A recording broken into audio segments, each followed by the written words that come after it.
இங்க வந்து வருகை புரிந்த அனைவருக்கும் எங்களது உளமார்ந்த நன்றி. சாமி சொன்ன மாதிரி ஒரு கற்றல் அப்படிங்கிறது என்ன அப்படின்னு சொன்னா, ஒரு விஷயம் நடக்குது அப்படின்னு சொன்னா அதை உள்வாங்கி அதை அழகா அடுத்த தலைமுறைக்கு கடத்துறதுக்கு பேர் தான் கல்வி கற்றல். அந்த வகையில போன வருஷம் இந்த சுதந்திர தின விழாவை நாங்க என்னவா கொண்டாடணும் அப்படின்னா, விடுதலை போராட்டத்தில் வீர மகளிர் அப்படின்னு கொண்டாடணும்.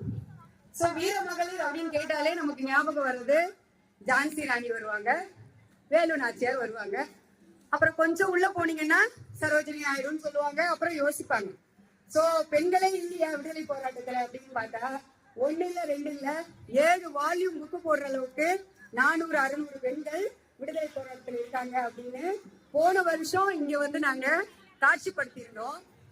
அதை பார்த்துட்டு 9ஆம் வகுப்பு மாணவர்கள் இந்த வருடம் பெண்கள் தான் இப்படி பண்ணுவாங்களா, பெண்களே நல்லா கவனிங்க, பெண்கள் தான் இப்படி பண்ணுவாங்களா, நாங்களும் செய்வோம் அப்படின்னு சொல்லி அந்த குழந்தைங்க அவங்களோட சொந்த முயற்சியில விடுதலை போராட்டத்தில் கலந்து கொண்ட ஆண்கள் அப்படின்னு சொல்லி இத்தனை பேரை உங்களுக்கு காட்சிப்படுத்தியிருக்காங்க.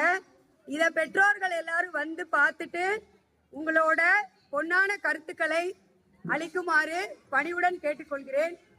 இதை தயாரித்த அந்த மூவர் யுவராஜ் கிருஷ்ணன், பராஸ் அகமத், கவிராஜ், யுவன் சங்கர், சரவணன், எல் முகிலன், இவங்க எல்லாருக்கும் ஒரு வெரி குட் கிளாப். கோ. இப்போ இந்த நிகழ்ச்சியோட வெற்றி என்னன்னு பாத்தீங்கன்னா, அங்க ஒரு சார்ட் வச்சிருக்காங்க. பெற்றோர்கள் எல்லாரும் வந்து அதுல உங்களோட கருத்துக்களை கண்டிப்பா எழுதிட்டு போகணும். யாராவது தப்பிச்சு போறாங்கன்னா கேட்ட முடியுங்கப்பா. தேங்க்யூ.